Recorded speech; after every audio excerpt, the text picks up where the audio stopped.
Assalamualaikum warahmatullahi wabarakatuh. Berjumpa kembali pada video mata pelajaran prakarya dan kewirausahaan kelas 12 semester 2. Pada video kali ini kita akan membahas mengenai produksi peralatan teknologi terapan. Jika pada video sebelumnya kita sudah membahas mengenai bagaimana kita merencanakan wirausaha peralatan teknologi terapan, pada video kali ini kita akan melakukan proses produksi atau bagaimana cara membuat peralatan teknologi terapan. Nah, pertama-tama sebelum kita melakukan produksinya atau cara membuatnya, kita harus menggali terlebih dahulu ide dan peluang usaha dari produk peralatan teknologi terapan. Bagaimana langkah pembuatan produk peralatan teknologi terapan? Yang pertama, kita harus mengenal atau melakukan market research dan visibility. Market research ini berarti kita harus melakukan penelitian pasar kita, bagaimana pasar kita, peluang pasar kita. Kemudian visibility ini berkaitan dengan peluangnya, bagaimana peluang, mempelajari peluang kita ketika kita ingin melakukan wirausaha atau membuat produk peralatan teknologi terapan yang akan kita buat. Kemudian brainstorming ini kita merumuskan atau membuat rumusan mengenai bagaimana langkah-langkah yang tepat untuk membuat produk peralatan teknologi terapan. Dan yang ketiga, kita menetapkan tujuan dan batasan produk. Apa sebenarnya tujuan dari pembuatan produk ini? Maka ketika kita melakukan wirausaha, kita mempunyai arah dan capaian yang ingin dicapai. Kemudian batasan produk ini penting dilakukan karena untuk agar lebih fokus, agar tidak dalam pembuatan, agar tidak melebar kemana-mana. Kemudian menggambar produk. Menggambar produk ini kita mulai mendesain bagaimana produk kita akan kita buat dan bentuk produk kita. Kemudian mereview produk. Setelah gambar diselesaikan, kemudian kita mengulas apakah desain kita ini sudah betul dan bisa diterapkan atau belum. Dan setelah mereview, kita membuat prototipe. Kita membuat pertama kali prototipe itu rancangan pertama kita buat dan atau kita aplikasikan. Kemudian setelah jadi prototipenya, kemudian kita uji coba. Dalam membuat teknologi atau wirausaha teknologi, penting untuk diuji coba. Berbeda dengan wirausaha lainnya, ketika kalian membuat barang berupa teknologi, kalian harus menguji cobanya terlebih dahulu agar mengetahui barang tersebut bisa dipergunakan atau tidak, atau bisa berfungsi atau tidak. Kemudian setelah diuji coba dan berhasil, baru kita melakukan produksi massal. Artinya kita mulai memproduksi barang tersebut dalam jumlah banyak. Setelah kita produksi, kemudian kita harus memberikan garansi. Garansi penting untuk menjaga kepercayaan dari konsumen. Ya, kemudian kita akan membahas mengenai prosedur produksi peralatan teknologi terapan. Pertama, kita harus membuat prosedur persiapan atau langkah-langkah persiapan yang harus kita lakukan. Bahan-bahan apa saja yang harus kita lakukan, kemudian apa saja yang harus kita alat-alat yang harus kita siapkan. Setelah itu kita harus menyaring gagasan. Kita akan membuat apa? Menyaring dulu. Ada banyak ide, kemudian kita harus menyaring, menentukan temanya, menentukan tujuan Setelah itu kita menganalisis gagasan mana yang tepat untuk kita temukan atau untuk kita buat. Setelah itu baru kita melakukan percobaan produk. Setelah kita melakukan percobaan produk, kita melakukan uji coba apakah produk ini berhasil atau tidak. Baru setelah itu komersialisasi atau dijual. Untuk tindak lanjut selanjutnya adalah kita membuat langkah-langkah membuat peralatan teknologi terapan. Pertama, kita harus menganalisis masalah sebagai awal perancangan. Jadi ketika kita membuat alat, kita harus melihat masalah yang dipecahkan. Kenapa harus melihat masalah? Karena agar alat itu bisa dipergunakan terus-menerus. Jika kamu membuat alat asal bikin alat saja, tidak memecahkan permasalahan apapun, maka alat itu tidak akan digunakan karena tidak memiliki fungsi atau tujuan. Maka masalah ini adalah tujuannya. Jadi kamu membuat alat, tujuannya apa? Untuk menyelesaikan masalah. Jika kamu memiliki tujuan, maka alat itu akan dipergunakan terus-menerus. Misalnya kamu di suatu desa tidak ada listrik, di sebuah kepulauan ada penduduknya tidak ada listrik, maka tujuannya menyelesaikan masalah adalah memberikan listrik. Bagaimana cara memberikan listrik di pulau terluar? Bisa menggunakan kincir angin karena di pinggir pantai bisa membuat teknologi terapan berupa kincir angin. Maka teknologi itu akan dipergunakan terus-menerus karena berusaha mengatasi permasalahan yang ada di penduduk. Jadi ketika kamu membuat peralatan, kamu harus berdasarkan masalah. Yang kedua, kita harus mencari solusi dari masalah. Setelah masalah kita temukan, apa yang menjadi masalah di masyarakat misalnya, kemudian kita berusaha mencari solusinya. Apa solusi dari masalah itu kira-kira? Dengan teknologi. Setelah kita ketemu solusinya, kita baru merancang atau mendesain alat itu. Setelah didesain, baru dibuat karyanya atau prototipenya, baru dilakukan uji coba. Jika uji coba itu berhasil, maka baru dibuat banyak dalam jumlah banyak. Setelah dalam jumlah banyak itu mencukupi, baru kita pasarkan. Nah, untuk tahap kedua, kita akan melihat sumber daya apa yang dibutuhkan dalam membuat peralatan teknologi terapan. Bahan-bahan apa yang kita butuhkan dalam membuat teknologi terapan. Pertama, yang jelas adalah kemampuan pengolahan dalam wirausaha. Kemampuan kita terlebih dahulu yang kita butuhkan.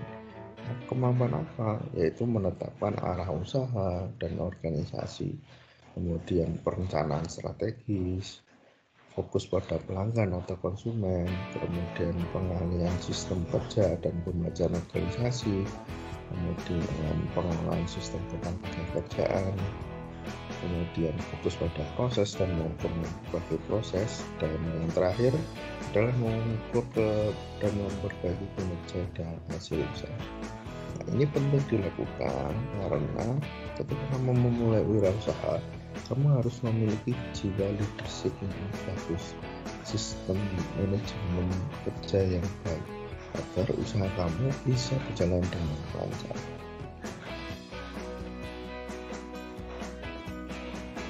Nah, pada semester ini proyek kalian adalah membuat peralatan teknologi terapan berupa komposter ini. Jadi kalian nanti diwajibkan untuk membuat komposter ini sebagai proyek pada mata pelajaran PKWU di kelas 12 semester 2 ini. Komposter itu apa sih? Komposter adalah alat untuk pengkomposan atau mengolah sampah organik pada level rumah tangga dan rumah makan.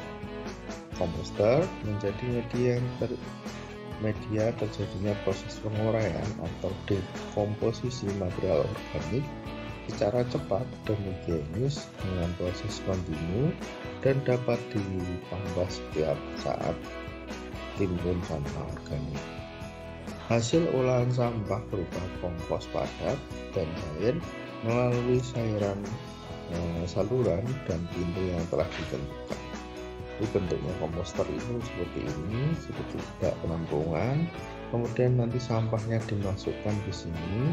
Jadi sampah ini akan menghasilkan cairan dan sampah padat. Cairan dan sampah padat inilah yang akan menjadi pupuk. Tugas kalian pada semester ini, silahkan kalian membuat komposter mini, tidak menggunakan drum besar seperti ini, tapi kalian menggunakan botol aqua atau botol minuman yang besar.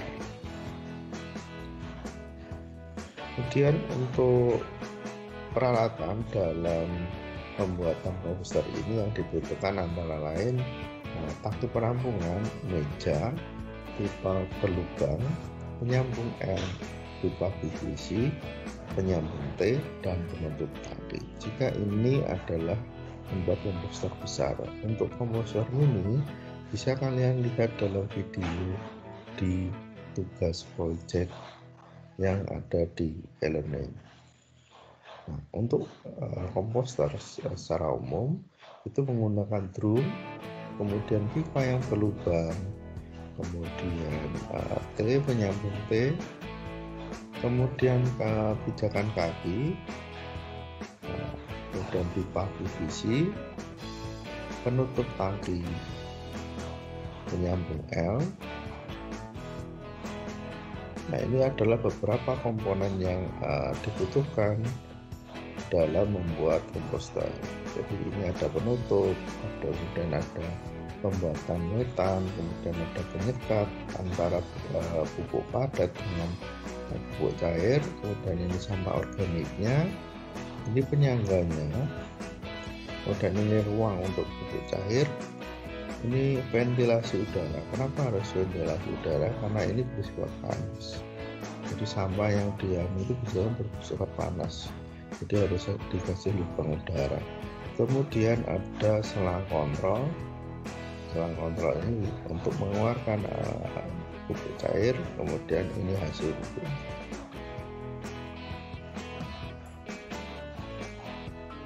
Ketiga, kita akan membahas seberapa besar sih potensi produk peralatan teknologi terapan yaitu komposter. Pertama, sebelum kita melihat target kita atau potensi pasarnya, kita harus mengenal siapa sasaran teknologi kita. Pertama yaitu peminat usaha kecil yang sedang berkeinginan menjadi komposter, kemudian pengelola sampah yang berkaitan dengan timbunan di rumah-rumah, kemudian penyuluh kesehatan, sanitasi atau pertanaman, kemudian penggiat gerakan pengelolaan sampah. Ini adalah beberapa calon konsumen yang bisa kita sasar untuk menjual produk kita, yaitu berupa teknologi terapan komposter. Bagaimana proses produksi peralatan teknologi terapan komposter? Pertama, kita harus membuat desain terlebih dahulu. Komposter mini yaitu dengan cara membuat desain rancangan komposter skala rumah tangga, kemudian menyiapkan bahan baku dan ukuran desain yang disesuaikan dengan bahan yang telah direncanakan, kemudian memperkirakan kapasitas produk sesuai dengan bahan yang disiapkan, dan yang terakhir adalah pupuk organik dapat dimanfaatkan untuk tanaman di sekitar rumah dan lingkungan. Jadi menyiapkan desain dulu, bagaimana desainnya, setelah itu menyiapkan bahan-bahannya dengan sesuai ukuran, kemudian baru mempersiapkan berapa kapasitas produksi yang bisa dihasilkan. Nah, ini adalah bentuk desain dari komposter secara dari atas seperti ini, kemudian dari samping ini masih dalam zoom, dan ini sudah dipasangi pipa. Dan ini gambar tiga dimensinya. Ini ada selang PVC, kemudian penyambung N, kemudian ini saluran kontrol, ini penutup bak, ini wadahnya.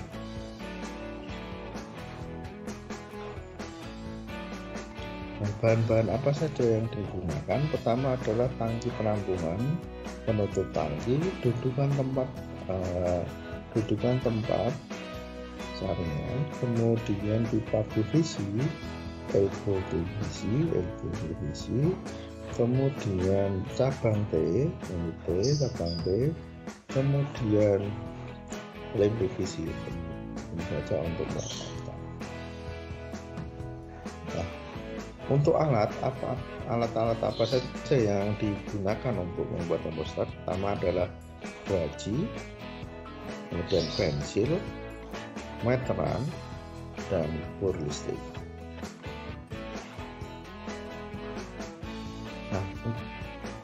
Nah, selanjutnya adalah cara membuat.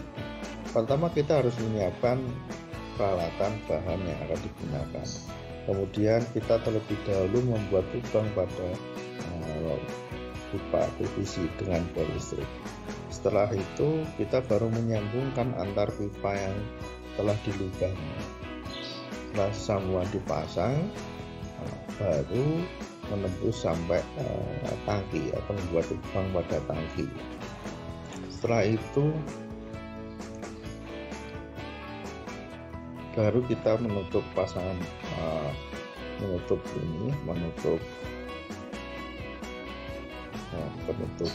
wadah, kemudian komposter siap digunakan. Nah, ini adalah foto-foto cara pemasangan atau pembuatan. Cukup mudah sekali dengan membuat lubang, menyambung pipa, itu sudah selesai. Nah, ini penyambungan pipa.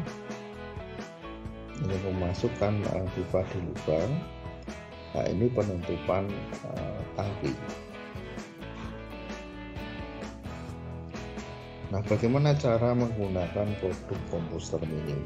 Pertama, siapkan komposter yang sudah dibuat, kemudian siapkan sampah organik yang akan digunakan untuk membuat kompos yang telah diperkecil ukurannya, kemudian masukkan sampah tersebut di dalam limbah, kemudian semprot sampah yang telah dimasukkan dalam komposter dengan cairan bioaktivator yang dapat diperoleh di toko pertanian. Kemudian tutup komposter yang berisi sampah organik. Semua sampah yang dimasukkan lama-kelamaan akan mengendap dan semakin menurun.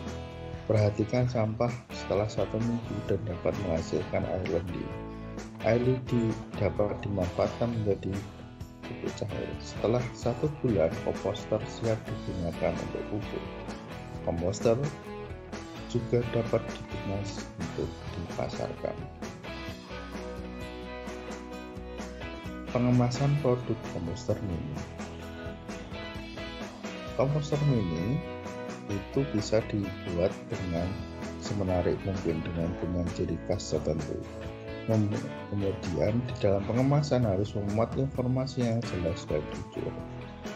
Yang ketiga, desain yang digunakan harus menarik. Komposisinya seimbang, tidak banyak warna. Kemudian ukuran atau material atau bahannya sesuai dengan kebutuhan. Yang kelima adalah bahan terbuat dari material yang tahan terhadap perlakuan pada saat pemindahan atau transfer. Artinya aman jika jatuh. Seperti di gambar samping, ini adalah produk komposter. Produk komposter ini dilengkapi dengan desain yang bagus, tambah warna yang corak, menarik, dan dilengkapi buku panduan. Nah, kemudian ditempatkan di dalam kardus biar aman agar tidak terbentur atau rusak ketika dalam proses pengiriman barang. Nah, bagaimana cara perawatan produk teknologi komposter mini ini? Pertama, hindarkan komposter dengan benturan benda keras, bisa menyebabkan keretakan pada tabung atau wadah kompos tersebut. Kemudian bersihkan secara berkala. Setelah selesai biasanya reguler, bersihkan secara berkala baru dipakai kembali. Kemudian hindarkan dari jangkauan anak-anak dan usia balita. Kemudian simpan pada tempat yang aman dan terlindungi. Kemudian yang kelima adalah mengecek secara rutin fungsi kinerja komposter, terutama pada pipa PVC ataupun saluran pembuangan. Demikian video pembuatan peralatan teknologi terapan komposter mini.